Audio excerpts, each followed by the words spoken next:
In the underworld of Chicago, silence is currency, and fear is the only law. At Leone's, the most exclusive restaurant on the Magnificent Mile, the staff knew the rule. When table 4 was occupied, you looked at the floor, you didn't speak unless spoken to, and you prayed you didn't make a mistake. Dominic Vance wasn't just a customer. He was the man who owned the city's shadows. Everyone trembled before him, until a desperate new waitress named Daisy did the unthinkable. She didn't just serve him, she challenged him. What happened next wasn't a murder.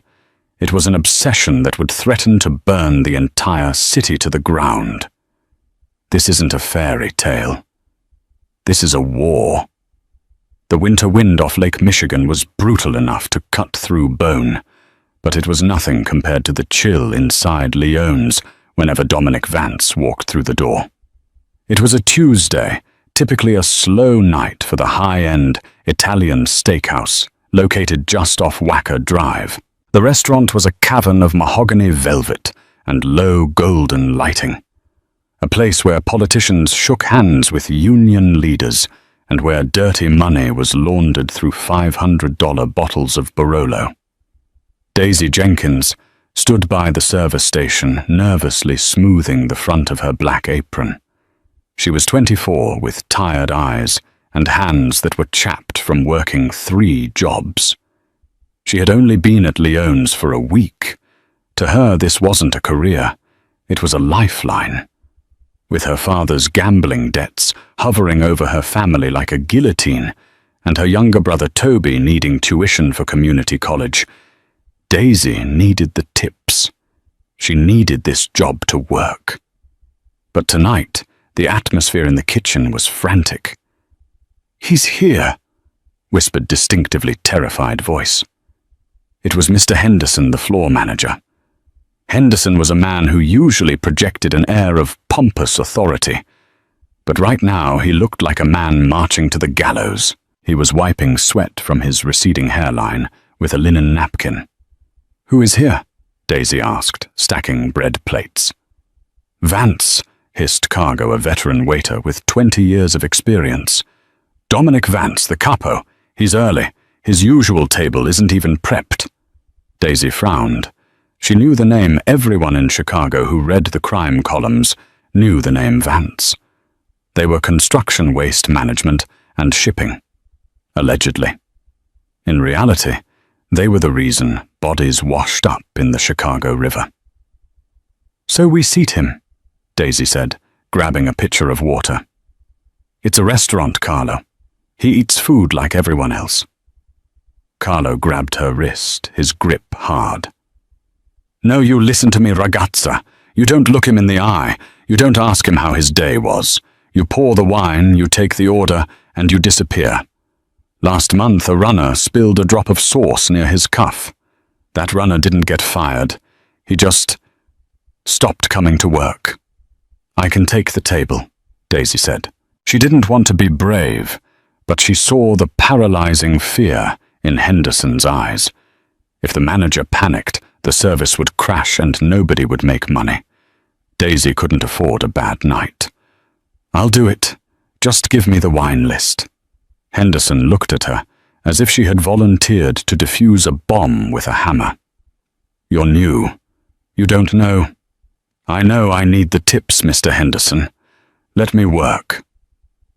Without waiting for permission, Daisy grabbed the leather-bound menus and pushed through the swinging double doors into the dining room. The change in the room was palpable. Usually Leone's was filled with the low hum of conversation and the clinking of silverware. Now a hush had fallen over the main floor. Guests were eating quickly, keeping their heads down. At table 4, the prime booth in the back corner, with a clear view of both exits, sat 3 men. 2 were clearly muscle-broad-shouldered, wearing suits that strained at the biceps, scanning the room with predatory boredom. And in the center sat Dominic Vance.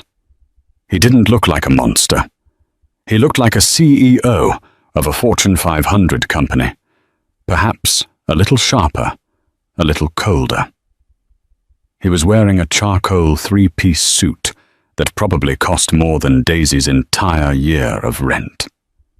He had dark hair, swept back a strong jawline, covered in a day's worth of stubble, and eyes that were the color of slate gray, flat, and completely unreadable.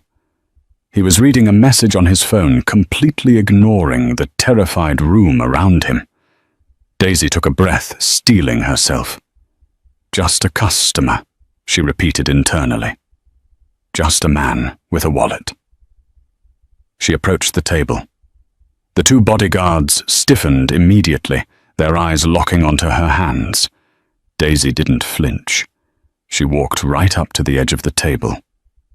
"Good evening, gentlemen," she said, her voice steady, though her heart was hammering against her ribs. "Welcome to Leone's. My name is Daisy, and I'll be taking care of you tonight." The bodyguards looked at Dominic. Dominic didn't look up from his phone. "Sparkling water. No ice," Dominic said. His voice was deep rough like gravel. He still hadn't looked at her. "And bring the 15 Ornelia. Open it at the bar, not here." He waved his hand, a dismissive, arrogant flick of the wrist, a gesture you would use to shoo away a fly. Daisy felt a flash of irritation. She was used to rude customers.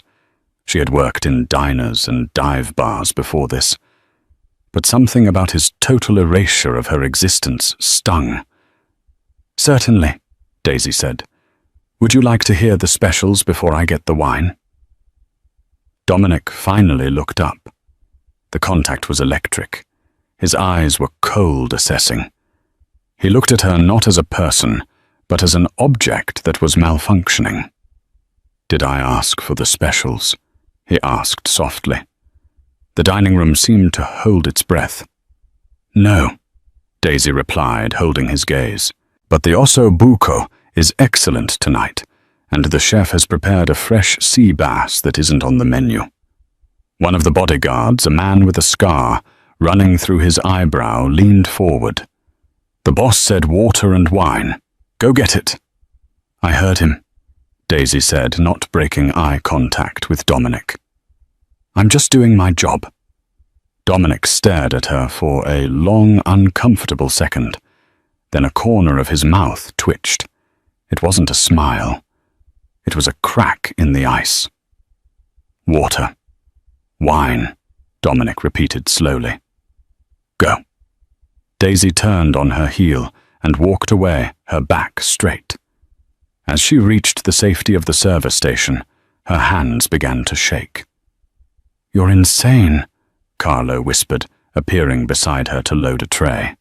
"You talked back to him." "I upsold him," Daisy muttered, grabbing the sparkling water. "If he's going to be a jerk, he's going to pay for the expensive fish." She didn't know it yet, but Dominic Vance was watching her walk away, and for the first time in years, he wasn't thinking about business. The meal proceeded in a tense silence. Daisy served the appetizers calamari and beef carpaccio with mechanical precision. Every time she approached the table, the bodyguards watched her jugular, but Dominic barely acknowledged her presence. He ate slowly, sipping the expensive wine, occasionally murmuring instructions to the men flanking him. It was during the main course that things went wrong. Daisy was carrying a heavy tray containing 3 sizzling plates. The weight was substantial, straining her wrists. As she navigated the narrow path between tables, a customer at table 5, a loud, intoxicated tourist, abruptly shoved his chair back to stand up. The chair leg caught Daisy's ankle. It happened in slow motion. Daisy stumbled forward. She twisted her body violently to avoid dropping the hot plates onto the sitting customers. She managed to save the food, balancing the tray with a Herculean effort. But in the chaos, a single fork slid off a plate. It flew through the air and landed with a soft clink right on the table in front of Dominic Vance. A tiny droplet of sauce from the fork splattered onto the pristine white tablecloth just inches from his hand. The restaurant went dead silent. The drunk tourist gasped, Mr. Henderson, watching from the podium, closed his eyes as if waiting for a gunshot. Daisy stabilized herself, her heart dropping into her stomach. She looked at the table. The fork lay there like an accusation. Dominic slowly placed his wine glass down. He looked at the fork. Then he looked at the spot of sauce. Finally, he looked at Daisy. The bodyguard on the left started to rise his hand, reaching inside his jacket. "Sit down, Rico," Dominic said quietly. Rico froze and sat back down. Dominic picked up the fork. He held it up to the light. "You almost armed me, Daisy." "I tripped," Daisy said, her voice trembling slightly, but she refused to apologize profusely. She knew men like this. They fed on weakness. If she begged, he would crush her. A customer pushed his chair out. "I saved the steaks." "You saved the steaks," Dominic repeated, his tone unreadable. "But you dropped a fork." "Gravity is a law, not a suggestion, sir," she said. Henderson was practically sprinting over now, pale as a sheet. "Mr. Vance, I am so sorry. This girl is new, she's clumsy, Daisy, get to the kitchen right now. I'll take over." Henderson grabbed Daisy's arm, his fingers digging in hard, trying to pull her away. "Go," he hissed at her. Daisy flinched at the pain in her arm. "Let go. I can finish I said. "Leave her alone." Dominic's voice cut through the air like a whip crack. Henderson released Daisy instantly, stepping back as if burned. Dominic looked at the manager with pure disgust. "She saved the food. She didn't drop the tray, and you put your hands on her." Dominic stood up. He was taller than he looked while sitting well over 6 feet, looming over the table. He reached into his jacket pocket. The entire restaurant flinched. He pulled out a money clip. He peeled off 5 crisp $100 bills and dropped them onto the sauce-stained tablecloth. "For the dry cleaning," Dominic said to the room in general. Then he peeled off another 10 bills, $1,000. He held them out to Daisy. Daisy stared at the money. It was more than she made in 2 weeks. It was the electricity bill and part of the debt interest. But her pride burned hot in her chest. "I don't want your charity," Daisy said quietly. "It's not charity," Dominic said, stepping closer to her. He smelled of sandalwood tobacco and cold rain. He was close enough that she could see the flecks of gold in his grey eyes.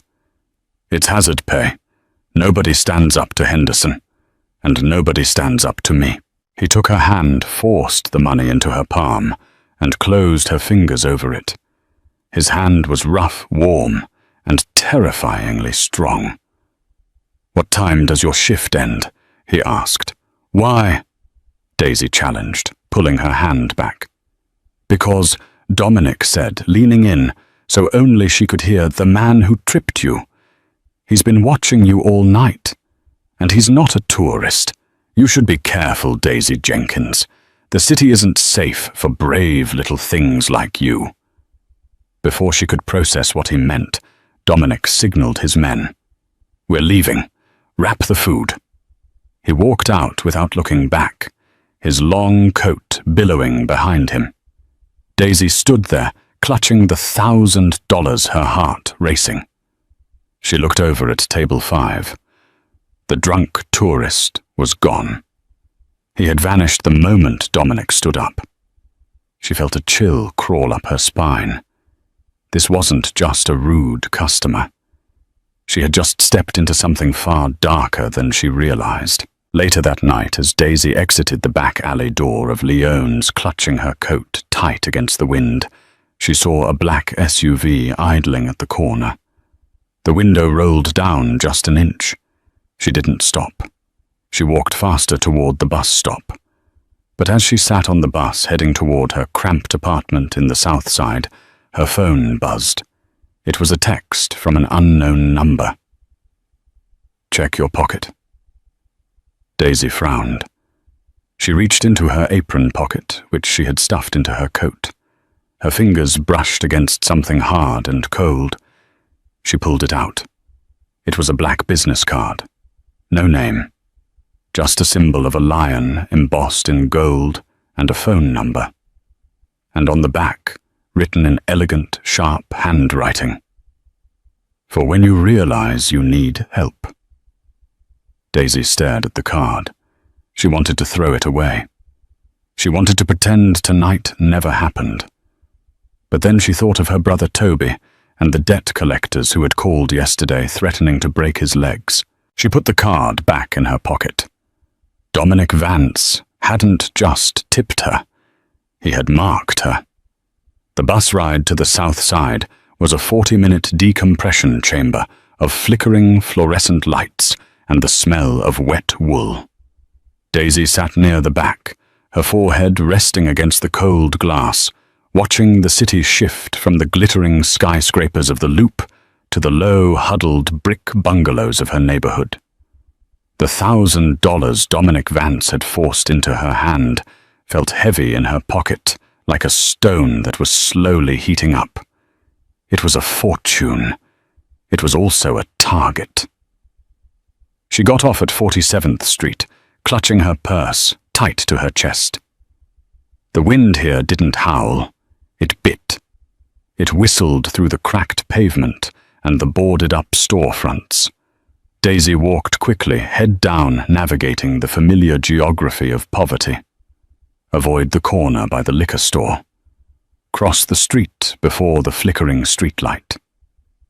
Don't make eye contact with the idling sedan. When she reached her apartment building, a 3-story walk-up with peeling beige paint, she exhaled a breath she felt she'd been holding since she left Leone's. She climbed the 3 flights of stairs, the scent of boiled cabbage and stale cigarette smoke growing stronger with every step. At apartment 3B, she unlocked the 3 deadbolts and slipped inside. "Toby," she called out softly. The apartment was small, essentially, a hallway that pretended to be a living room with 2 tiny bedrooms branching off. But it was clean. Daisy made sure of that. No matter how tired she was, she scrubbed the floors. Poverty was unavoidable. Filth was a choice. "In here," a voice cracked from the second bedroom. Daisy walked in to find her 19-year-old brother hunched over a drafting table they had salvaged from a majestic Goodwill haul. Toby was sketching his hand, moving furiously across the paper. He was talented, brilliant, actually, at graphic design.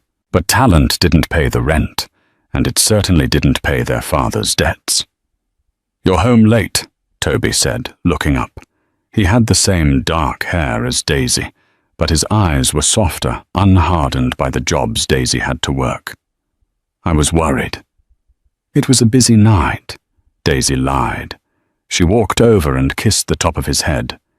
"Did you eat?" "Made pasta. Left you some." Toby paused, his pencil hovering over the paper. "Dad called." The temperature in the room seemed to drop 10 degrees. Daisy stiffened. "What did he want?" "He said he needs 2,000 by Friday." "Or..." Toby swallowed hard, his Adam's apple bobbing. "Or he said Kovac is going to send someone to the apartment. Daisy, who is Kovac?" Daisy felt a wave of nausea. Kovac was a loan shark who operated out of a scrapyard in the industrial district. He was a man who didn't deal in interest rates. He dealt in broken bones. "Don't worry about it," Daisy said, her voice sharp. Dad is exaggerating. I'll handle it." "How?" Toby stood up, frustration etching lines into his young face. "You're waiting tables, Daisy. I'm trying to find freelance work, but I said I'll handle it." She snapped, then immediately regretted it. She softened her voice. "Look, I had a good night tonight. A really good night. We're okay." She reached into her pocket to show him the cash to prove that miracles happened. Thud. The sound came from the front door. It wasn't a knock. It was a heavy, dull impact like a boot hitting wood. Daisy and Toby froze. Thud. The wood of the door frame groaned. "Get in the closet," Daisy whispered, pushing Toby. Her survival instincts, honed by years of dealing with their father's mess, kicked into overdrive. "Daisy, no, now!" She shoved him toward his closet and slammed the door shut, piling a laundry basket in front of it. She ran back to the main room just as the front door flew open with a splintering crash. The lock didn't just break. The jamb shattered. Two men stepped into the apartment. They were large, wearing heavy winter coats that added to their bulk. Daisy recognized the one on the left. It was the tourist from Lyons, the man Dominic had warned her about. He wasn't drunk now. His eyes were clear, cold, and dead. "Daisy Jenkins," the man said. His voice was flat, devoid of any accent or emotion. "And the brother? Where is the brother?" "He's not here," Daisy said, standing in the middle of her tiny kitchen, grabbing the handle of a cast-iron skillet from the drying rack. She held it with both hands, trembling, but ready to swing. "Get out of my house!" The second man, a brute with a shaved head and a neck tattoo of a scorpion, laughed. It was a wet, ugly sound. "She's got a frying pan, Mick. I'm terrified." Mick, the fake tourist, didn't laugh. He stepped forward, kicking a kitchen chair out of his way. "Your father Frank took a loan. 10,000. He paid back 2. He missed the collection yesterday." "I don't have $10,000, Daisy said, backing up until her hips hit the counter. "We know," Mick said, "but we know you work at Lyons now. Fancy place. Good tips." He took another step. He was too close now. Daisy could smell him stale coffee and violence. "Kovac likes a payment plan," Mick continued. "But since Frank is hard to find, we figure the children can pay.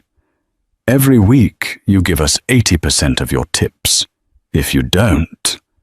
Mick looked toward the bedrooms. "If you don't, we break the boy's hands. Hard to draw with smashed fingers, isn't it?" Daisy swung the skillet. It was a desperate, pulled swing. Mick caught her wrist mid-air with terrifying ease. He twisted her arm behind her back, forcing a cry of pain from her lips, and slammed her face first into the kitchen counter. "Don't be stupid," Mick whispered into her ear. He pressed her face harder against the cold laminate. "We'll be at the restaurant every Friday night to collect. If you tell the management, we hurt the boy. If you call the cops, we kill the boy." He released her. Daisy slumped to the floor, gasping, clutching her wrist. Mick reached into his pocket and pulled out a photo. He tossed it onto the floor next to her. It was a picture of Toby taken through the window of this very apartment just yesterday. "Friday, Daisy," Mick said. The two men turned and walked out, leaving the front door hanging off its hinges, letting the freezing Chicago winter pour into the room. Daisy sat on the linoleum floor, her body shaking violently. She wasn't crying. She was past tears. She was in the cold, hard place where survival decisions are made. She waited until she heard their footsteps fade down the stairs.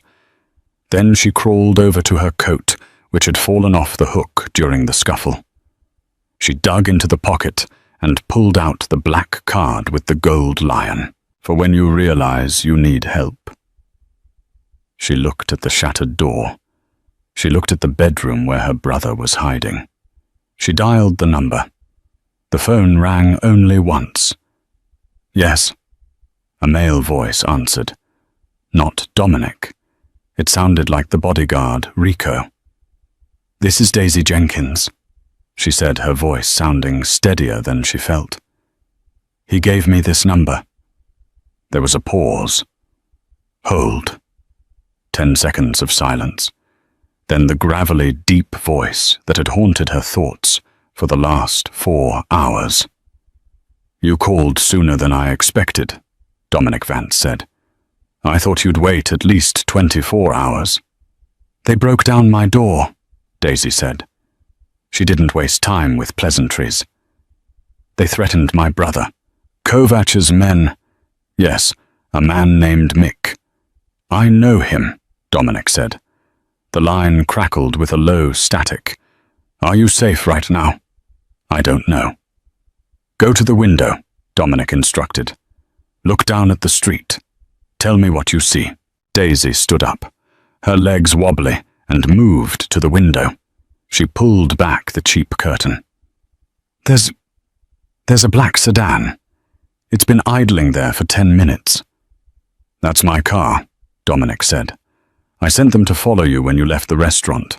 I figured Kovach might make a move tonight. My men are outside. You're safe. Daisy felt a complex mix of relief and violation. He had had her followed. Come downstairs, Dominic said. Bring the brother if you want, or leave him with my men. But you need to come see me. Where? The driver will take you. The line went dead. Daisy spent 5 minutes explaining a sanitized version of events to a terrified Toby, telling him the men outside were private security. She hired a lie he barely bought, and that he was to lock the bedroom door and not come out. She ran down the stairs and out into the cold. The back door of the black sedan opened before she even reached it. The drive took 30 minutes. They didn't go to Leone's. They went into the heart of the financial district, pulling up to the rear entrance of an imposing limestone building that looked like a bank from the 1920s. The driver, a silent man with a neck thick as a tree trunk, escorted her to a private elevator. There were no buttons. He used a key card. The elevator rose smoothly, opening directly into a penthouse that looked less like a home and more like a fortress of solitude wrapped in luxury. The walls were floor-to-ceiling glass, offering a panoramic view of the Chicago skyline, glittering like a field of diamonds. The floor was dark marble. A fire roared in a massive stone hearth, but it gave off no smoke, only heat. Dominic Vance stood by the window holding a tumbler of amber liquid. He had shed his suit jacket and tie. His white dress shirt was unbuttoned at the collar sleeves, rolled up to reveal forearms that were corded with muscle and marked with a faint, faded scar running down the left ulna. Drink? He asked, not turning around. No, Daisy said, standing near the elevator doors. She felt incredibly small in this room, in her scuffed sneakers and cheap winter coat. Dominic turned. He took a sip of his bourbon, his grey eyes sweeping over her. He noticed the red mark on her cheek, where Mick had smashed her into the counter. His jaw tightened a subtle motion that made a mussel feather near his ear. They touched you, he stated. It wasn't a question. They wanted to make a point, Daisy said. Sit. Dominic gestured to a leather armchair near the fire. Daisy didn't sit. I didn't come here to socialize, Mr. Vance. You gave me a card. You said it was for when I needed help. Well, I need help. They want $10,000 or they're going to break my brother's hands. Dominic set his glass down on a side table. He walked toward her slowly. The predatory grace was back. 10,000 is nothing, he said softly. I spend that on wine in a week. Good for you, Daisy bit back. For me, it's a life sentence. I can make the debt go away, Dominic said, stopping just 2 feet from her. I can make Kovach go away. I can make it so that the name Mick is never spoken in this city again. And what do you want? Daisy asked. She looked him dead in the eye. Men like you don't do favors, you do transactions. Dominic smiled. It was the first genuine smile she had seen from him. It was terrifyingly attractive. "You're smart. I like that." He walked around her, circling her like a shark. "You're right. I don't give charity. I buy assets." He stopped behind her, leaning in close enough that his breath stirred the hair near her ear. "I don't need your money, Daisy. I have enough money to burn this city down and rebuild it in gold. What I need is someone who isn't afraid of me." Daisy turned to face him. "Everyone is afraid of you." "Exactly," Dominic said. "Fear makes people stupid. It makes them lie. It makes them useless to me. But you stood at my table, looked me in the eye, and told me to wait for my wine. You have a spine." He walked back to his desk, a massive slab of obsidian, and picked up a file. "I have a problem," Dominic said, his voice turning strictly business. "There is a leak in my organization. Information is getting out to the police and to my rivals. It's someone close to me. Someone who sits at my tables, eats my food, and smiles at my face." He tossed the file onto the desk. "I need a fresh pair of eyes. Someone nobody suspects. Someone the boys will ignore because she's just the help. I need a waitress who can listen." Daisy stared at him. "You want me to spy for you?" "At Leona's. Not just at Leona's," Dominic said. "I have private events, dinners, poker games. I need a personal server, someone I can trust to pour the scotch and remember who said what when they think no one is listening. And if I say no?" Dominic shrugged. "Then you go back home. You deal with Kovac. You hope your brother learns to draw with his left hand." It was cruel. It was cold. But it was the reality. Daisy thought of Toby. She thought of the fear in his eyes when he hid in the closet. She thought of the sound of the door splintering. "If I do this," Daisy said, her voice shaking, "Kovac is gone forever." "Kovac will be a bad memory by morning," Dominic promised. "And my brother, he stays out of this. He never sees you. He never sees this world." "Done. And the debt? I'll buy it," Dominic said. "You won't owe Kovac a dime." He stepped closer, closing the distance again. The air between them crackled with a strange, heavy tension. "But understand this, Daisy," Dominic said, his voice dropping to a low rumble. "Once I buy your debt, you don't owe him anymore. You owe me. You belong to the Vance family until I say the debt is paid. And I am a much more demanding creditor than Kovac." Daisy looked at the scar on his arm, then up into his slate-grey eyes. She was stepping off a cliff. She knew it. "When do I start?" she whispered. Dominic reached out. For a second, she thought he was going to touch her face. Instead, he reached past her and pressed a button on the wall. The elevator doors slid open. "Tomorrow night," Dominic said. "Wear black. And Daisy." She paused at the elevator. "Yes. Don't ever drop a fork in my house again." Daisy stepped into the elevator. As the doors closed, cutting off the view of the penthouse, she saw Dominic Vance turn back to the window, watching the city he ruled and now the woman he owned. The dress arrived at her apartment at 4 p.m. the next day.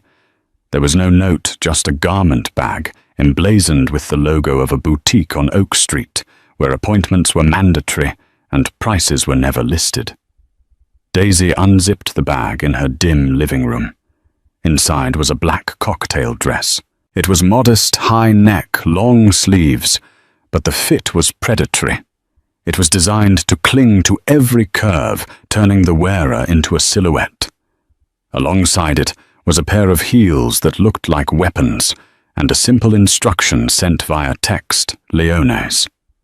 Private room 2, 7:00 p.m.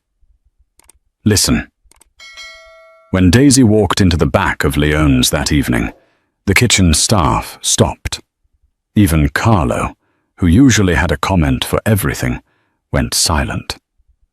She wasn't wearing her apron. She wasn't one of them anymore. She had crossed the invisible line that separated the staff from the family.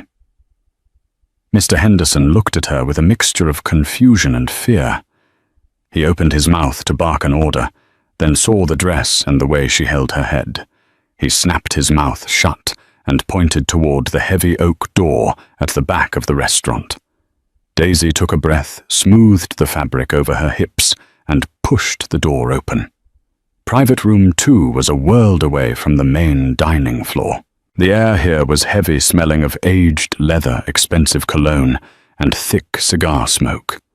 The walls were lined with dark walnut, and the only light came from a crystal chandelier, dimmed to a low amber glow. At the round table sat 5 men. Dominic was at the head, his back to the wall. He was wearing a black dress shirt, the top button undone, looking relaxed but alert, like a panther lounging in a tree. To his right was Rico. To his left were 3 men Daisy didn't recognize, older, heavier, with eyes that shifted constantly. "Gentlemen," Dominic said, not rising. His eyes locked onto Daisy's. There was a flicker of something in his gaze, approval hunger. It was gone too fast to tell. "This is Daisy. She will be handling our needs tonight. She is exclusive to this table." One of the men, a thick-necked capo named Salvatore with a diamond pinky ring, leaned back and grinned. His teeth were stained with tobacco. "New talent, Dom. She's a little skinny for my taste, but she's got eyes like a doe." "She's not for your taste, Sal," Dominic said. His voice was soft, barely a whisper, but the temperature in the room plummeted. "She's for the pouring of the wine. Look at the bottle, not the girl." Salvatore's grin faltered. He cleared his throat and looked down at his cards. "Right. The wine." Daisy moved to the sideboard. Her hands were trembling, but she forced them to be steady. She had opened thousands of bottles of wine. Corkscrew and twist, leverage, pop. A silent, smooth motion. She began to circle the table, filling glasses. She moved like a ghost. This was her superpower, the invisibility of the service industry. People didn't see the waiter. They saw the floating hand that refilled their drink. As she poured, she listened. "The shipment at the docks is delayed again." One of the men, a nervous guy named Paulie, muttered. "Customs is crawling all over Pier 4. Someone tipped them off about the crates." "Maybe you just pack sloppy, Paulie," Salvatore sneered, flicking ash onto the floor. "Dom, we're bleeding money on the unions. We need to push back." "We don't push until we know where the leak is," Dominic said, watching the amber liquid swirl in his glass. "If we push, we expose ourselves. We wait." "Waiting is weak," Salvatore challenged. The room went dead silent. "You didn't call Dominic Vance weak." Dominic slowly turned his head toward Salvatore. "Patience is a weapon, Sal. Impatience is how you end up in a landfill." Daisy was pouring water into Salvatore's glass. As she leaned in, Salvatore's hand shot out. He grabbed her wrist hard. His fingers were fleshy and hot. "Sweetheart," Salvatore said, ignoring Dominic's glare. "You missed a spot. My glass is dirty." It was a power move. He was testing Dominic's authority by touching what Dominic had claimed. Daisy froze. The pain in her wrist was sharp, reminding her of the bruise Mick had left the night before. But she didn't pull away. She stared down at Salvatore. "The glass is crystal, sir," Daisy said, her voice steady and cool. If it looks dirty, perhaps it's the reflection of the person holding it. Paulie gasped. Rico choked on his water. Salvatore's face turned a violent shade of red. He squeezed her wrist harder, ready to snap the bone. "You little click!" The sound was small, mechanical, and terrifying. Dominic had placed a silver handgun on the table. He hadn't pointed it. He just set it down next to his wine glass, as casually as a spoon. "Let go of her, Sal," Dominic said. He sounded bored. "Or you'll be eating your dinner through a straw." Salvatore froze. He looked at the gun. He looked at Dominic's flat grey eyes. He released Daisy's wrist instantly. "Just a joke, boss," Salvatore muttered, wiping his sweaty palms on his napkin. "Just having fun."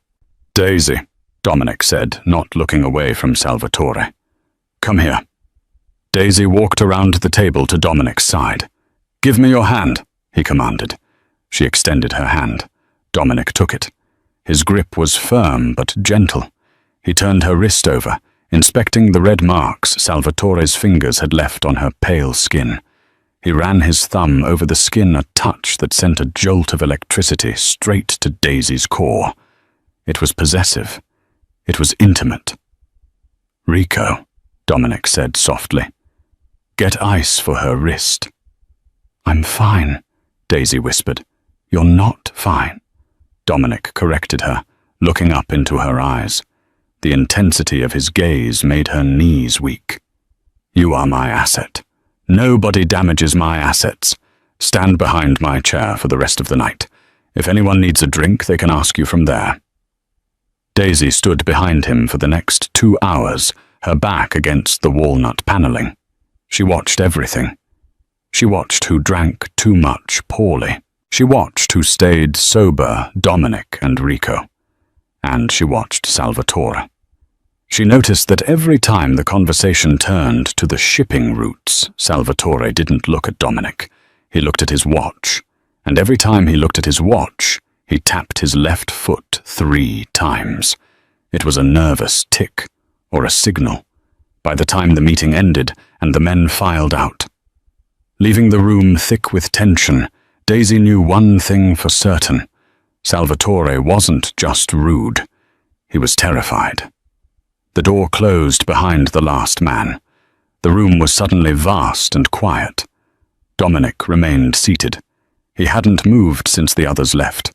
He picked up his glass of wine, which had remained untouched for the last hour, and took a slow sip.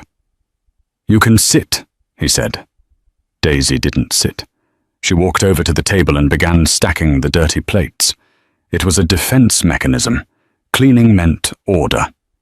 Order meant safety. "Stop cleaning," Dominic said. "The staff will do that." "Sit."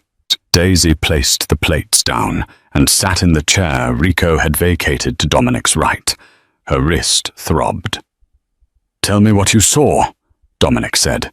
He loosened his tie, pulling it free from his collar. He looked exhausted.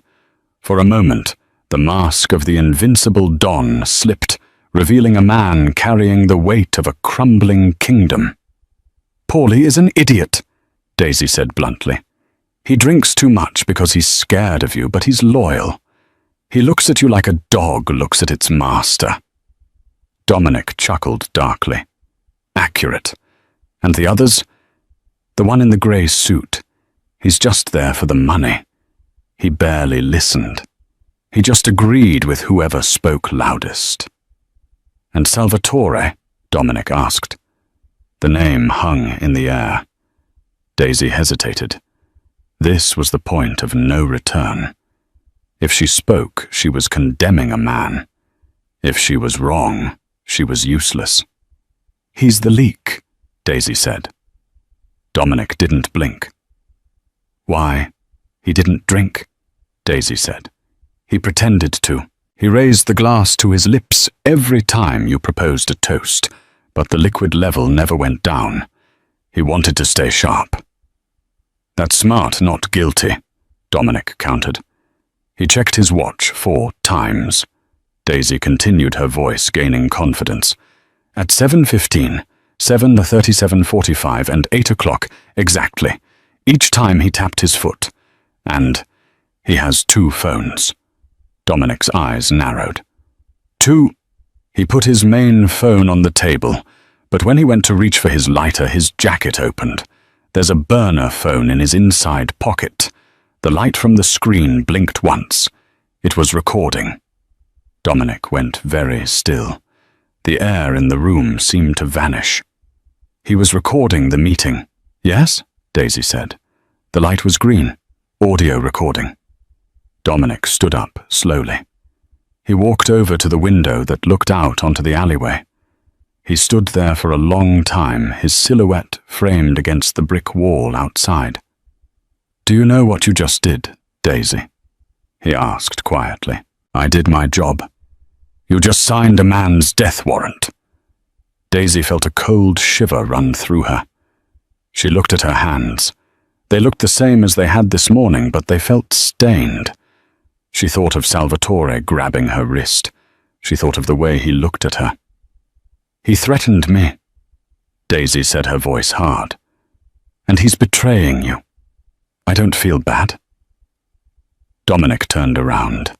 He looked at her with a new expression, respect. "Come here." He beckoned her to the window. Daisy stood and walked to him. He was standing close, the heat radiating off his body. "Look down," he said.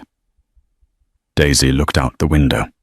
In the alley below, under the yellow haze of a security light, she saw Salvatore walking toward his car. He was fumbling for his keys. Suddenly, 2 shadows detached themselves from the darkness. It was Rico and another man. Daisy wanted to look away, but she couldn't. It happened fast.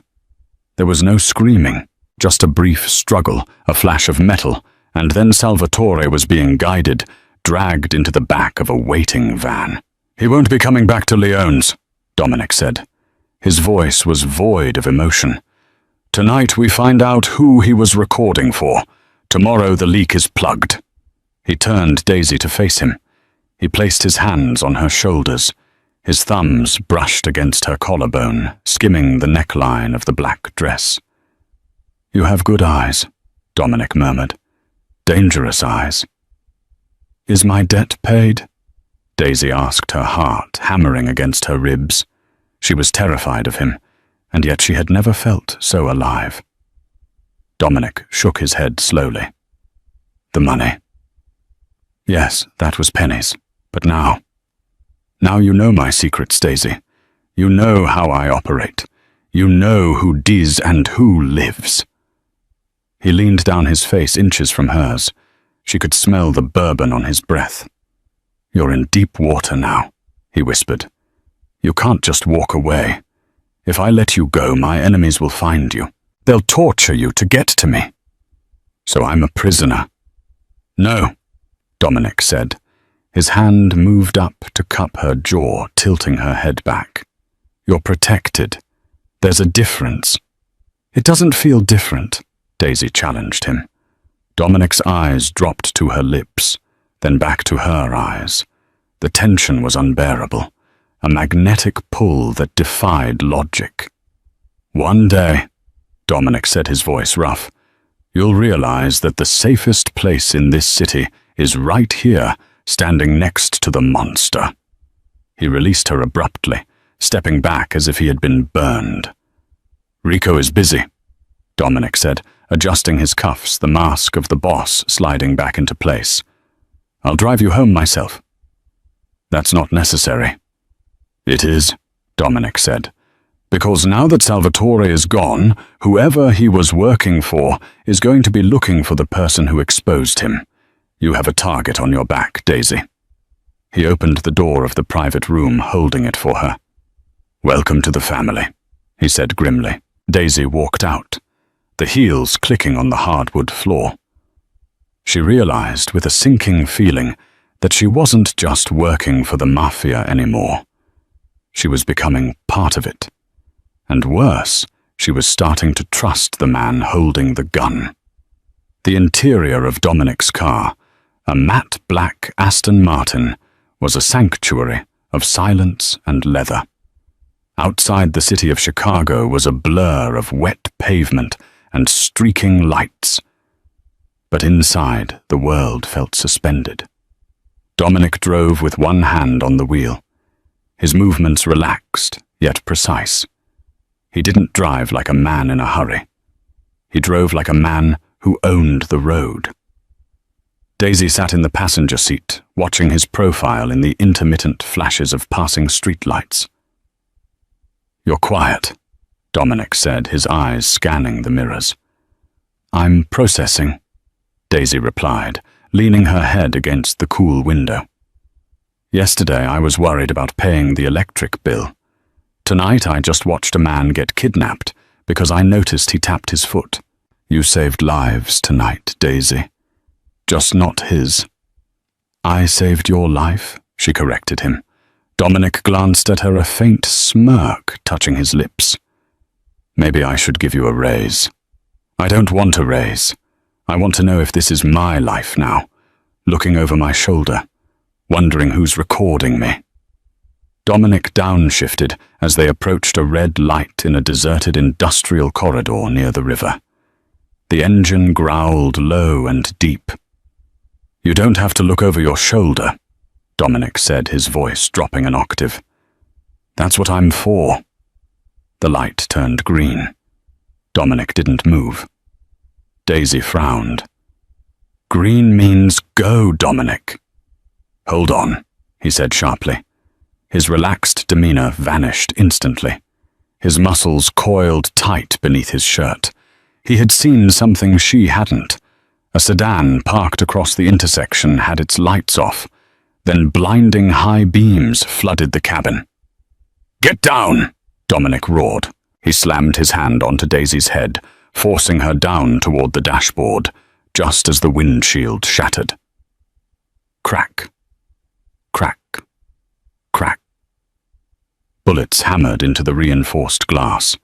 It didn't break, but it spider-webbed into 1,000 opaque diamonds. Dominic didn't panic. He threw the car into reverse tires, screaming against the asphalt, spinning the wheel with violent precision.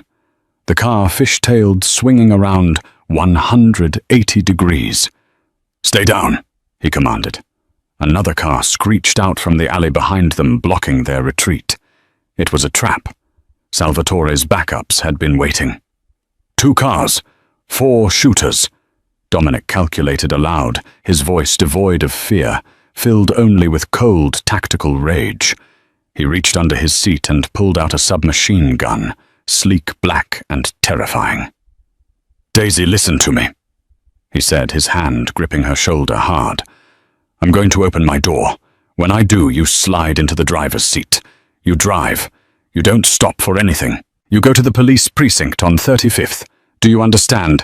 I'm not leaving you!" Daisy screamed over the sound of bullets pinging off the armored door panels.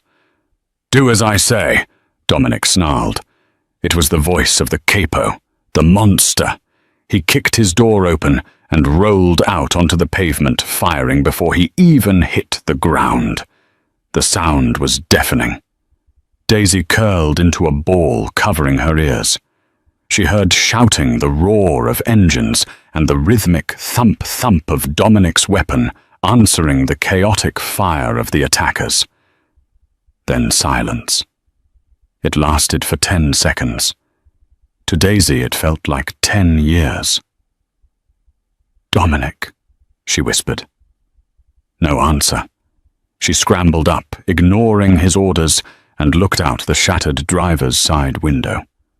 Dominic was standing in the middle of the street. The 2 enemy cars were riddled with holes, steam rising from their radiators. 3 men lay on the ground, motionless. Dominic stood amidst the carnage, his chest heaving, his white shirt stained with oil and blood, though she couldn't tell if it was his. He looked terrifying. He looked like the god of war. He turned and walked back to the car. He holstered the weapon and opened the passenger door. "Are you hit?" he demanded, scanning her frantically. Check yourself. Any pain, any blood. Daisy was shaking so hard her teeth chattered. I think I'm okay. You're bleeding. There was a graze on his cheek, a line of crimson running down to his jaw. It's nothing, he said. He reached in and unbuckled her seatbelt. Then, before she could react, he pulled her out of the car and crushed her against his chest. It wasn't a hug. It was a desperate claim. His arms wrapped around her like iron bands, burying his face in her hair. He smelled of gunpowder and copper, but underneath it, he still smelled like sandalwood. I told you, he whispered into her hair, his voice rough and shaking with adrenaline. Nobody touches you. Nobody. Daisy wrapped her arms around his waist, holding on for dear life. She realized then that there was no going back to the diner. No going back to the electric bills and the quiet life. She pulled back and looked up at him. The streetlights flickered overhead, illuminating the destruction around them. You're crazy, she said, tears finally spilling over. Dominic wiped the tear from her cheek with his thumb, smearing a trace of his own blood on her skin. A blood oath. I'm a Vance, he said simply. And you, Daisy Jenkins? You're mine now. He leaned down and kissed her. It was fierce tasting of danger and survival. It was a kiss that sealed her fate. As sirens began to wail in the distance, Dominic pulled away, grabbed her hand, and led her toward the driver's side. Let's go home, he said. Daisy didn't ask which home. She knew, wherever he was, that was where she was going. She got into the car, the glass crunching under her feet, and prepared to ride into the darkness with the devil himself. And that is where we leave Daisy and Dominic, for now, standing in the wreckage of a failed ambush, their fates sealed in blood, and a single desperate kiss. Daisy started as a waitress, afraid to spill a drop of wine, and now she's riding shotgun with the most dangerous man in Chicago. But the war for the city is just beginning. Who sent the hit squad? What will happen when Dominic's rivals find out he has a weakness, and can Daisy really survive in a world where lovers is just another word for target practice? If you enjoyed this story and want to see the next chapter of the Mafia boss and the Waitress, you know what to do. Smash that like button. Let's aim for 5,000 likes on this video. Make sure you are subscribed with notifications turned on, so you don't miss part 2, where we introduce a new rival who threatens to tear them apart. Comment below. Do you think Daisy should run, or should she embrace her new role as the Queen of the Underworld?